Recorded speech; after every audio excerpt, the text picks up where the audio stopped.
Proper noun के concept number 2 को समझने के लिए हम कुछ एग्जांपल्स लेते हैं, उस पर काम करते हैं ताकि हम कॉन्सेप्ट नंबर 2 को बेहतर से समझ पाए, सीख पाए। यहाँ पे फर्स्ट एग्जांपल हमने लिया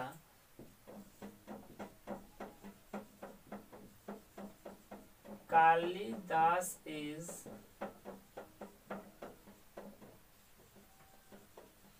Shakespeare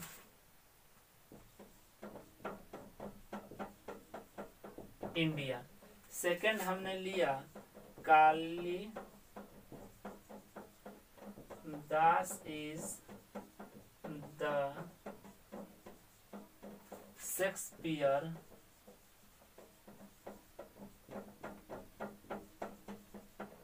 India.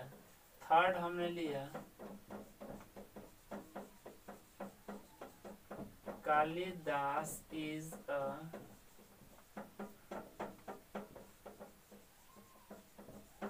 Shakespeare of India. Fourth हमने एग्जांपल लिया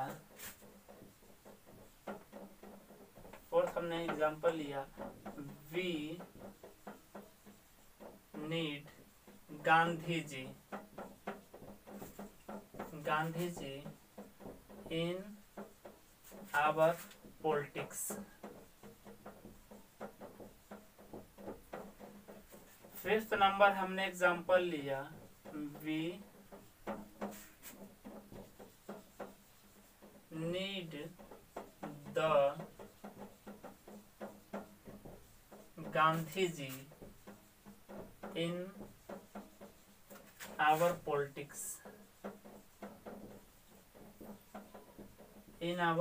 पॉलिटिक्स। सिक्स नंबर हमने एग्जांपल लिया वी नीड अ गांधी जी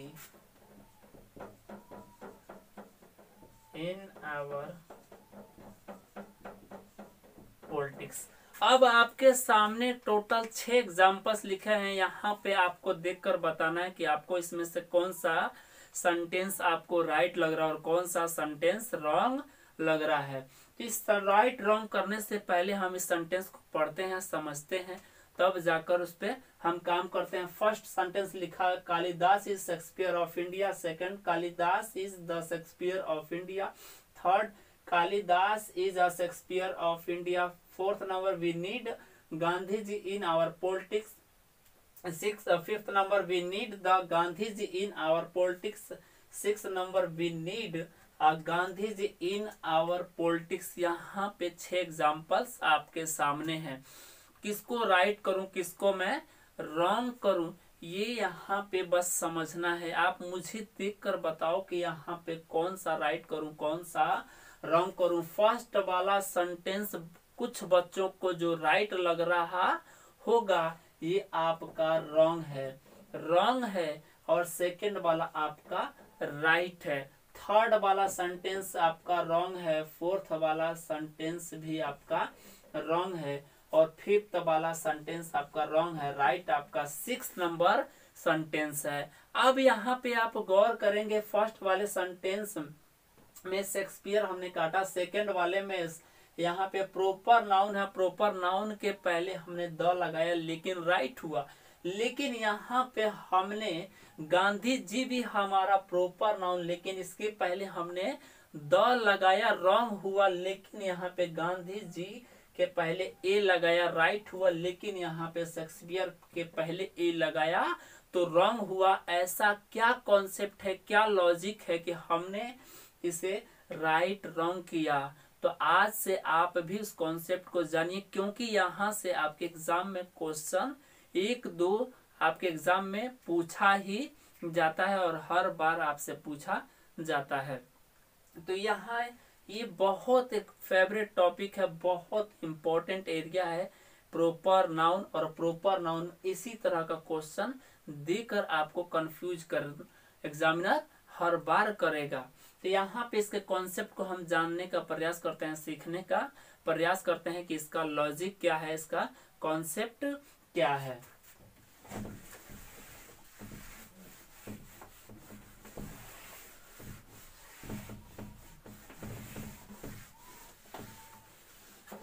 यहाँ पे कॉन्सेप्ट कहता है अगर प्रॉपर नाउन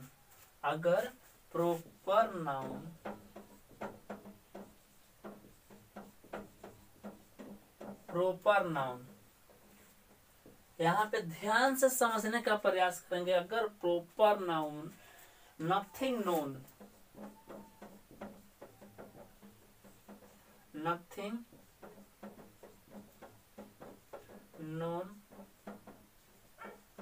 एक्सेप्ट नेम हो, यानी नाम के अलावा वो कुछ नहीं जानता हो, नाम के अलावा वो कुछ नहीं जानता हो, तो यहाँ पे ऑलवेज ये सेंस देगा कोई का,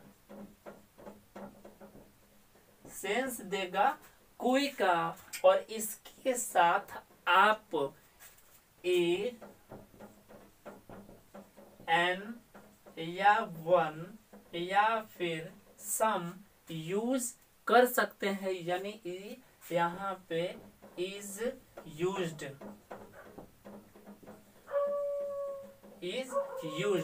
यानी नथिंग नॉन एक्सेप्ट नेम होगा तो उसके साथ ए एन वन या सम का यूज किया जा सकता है, और इसके साथ कभी भी द का यूज नहीं किया जाएगा, इसके साथ कभी भी द का यूज नहीं किया जाएगा। अब यहाँ पे एग्जामिनर आपसे क्या करता है, ए एन वन या सम की जगह पर आपको द लगाकर क्वेश्चन पूछ लेता है, वहीं आपका कॉमन एरर हो जाता है, कॉमन एरर आपका बन जाता है। अगर proper noun comparison of quality हो, तो यहाँ पे ध्यान से समझेंगे।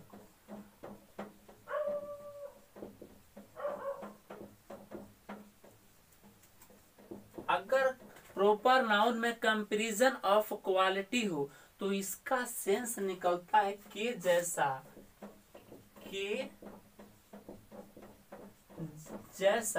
या के तरह, के जैसा या के तरह। इसके साथ ऑलवेज आपको ध्यान रखना है कि द इज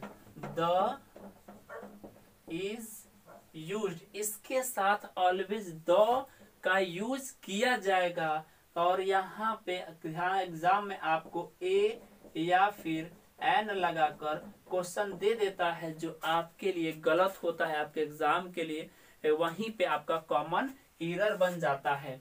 ये ऑलवेज आपको ध्यान रखना है। अब यहाँ पे सेंटेंस बोलो हमने जो आपको अभी लिखवाया है, फर्स्ट वाले सेंटेंस में क्या लिखवाया है, Kalidas is Shakespeare of India, Kalidas Shakespeare of India. बोलो यहाँ पे सेंटेंस राइट है, ना ए है ना एन है ना द है, तो बोलो ये सेंटेंस आपका राइट है या रॉन्ग है। रॉन्ग है एब्सोल्युटली, उसको काटो, रॉन्ग है।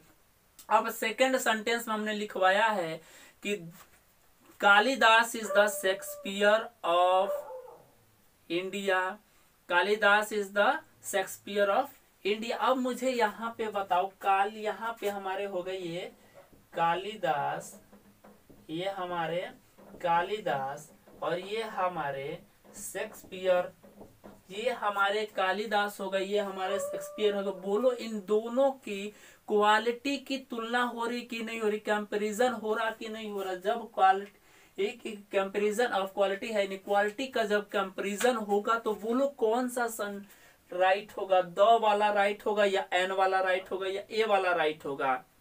बोलो राइट होगा ना, यानी यहाँ पे जब हम राइट करेंगे तो जब कंपैरिजन की बात होगी, क्वालिटी ऑफ कंपैरिजन यानी गुण की तुलना जब की जाएगी दोनों व्यक्तियों में, तो यहाँ पे ऑलवेज द का यूज होगा, ए एन सम वन का यूज नहीं होगा, ध्यान रखना। अब यहाँ पे हमने थर्ड वाला सेंटेंस बोलो क्या लिखवाया था, थर्ड वाला सेंटेंस क्या लिखवाया था, Kalidas is a Shakespeare of India. अभी हमने कहा है कि यहाँ पे ए एन नहीं आएगा, वर्जित है, तो मतलब यहाँ पे आपका ए एन आपका कट जाएगा। यहाँ पे हमने ए एन लगाकर काटा है।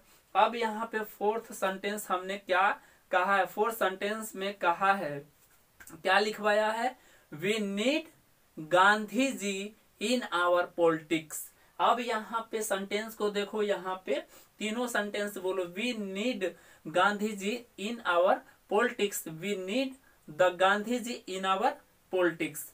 फिर 6 number, we need a Gandhi ji in our politics. अब यहाँ पे जरा ध्यान दो, क्या दोनों में समान तुलना है? नहीं ना, तो मतलब इस पार्ट का कोई हिस्सा नहीं है। यहाँ पे क्या है, नथिंग नोन एक्सेप्ट नेम, यानी नाम के अलावा उसे कुछ नहीं पता, नाम के अलावा उसे कुछ नहीं पता। वहां पे हमने क्या राइट किया है, we need a Gandhi ji, we need a Gandhi ji in our politics, यानी हमें अपनी राजनीति में कोई गांधी जी की जरूरत है, कोई गांधी जी की जरूरत है। लेकिन यहाँ पे कंपैरिजन नहीं है, तो लास्ट वाला सेंटेंस हमने राइट किया। यहाँ पे हमने लिखा है AN1 और सम का यूज किया जाएगा, इसके साथ द का यूज कभी नहीं किया जाएगा। हमने द वाले सेंटेंस को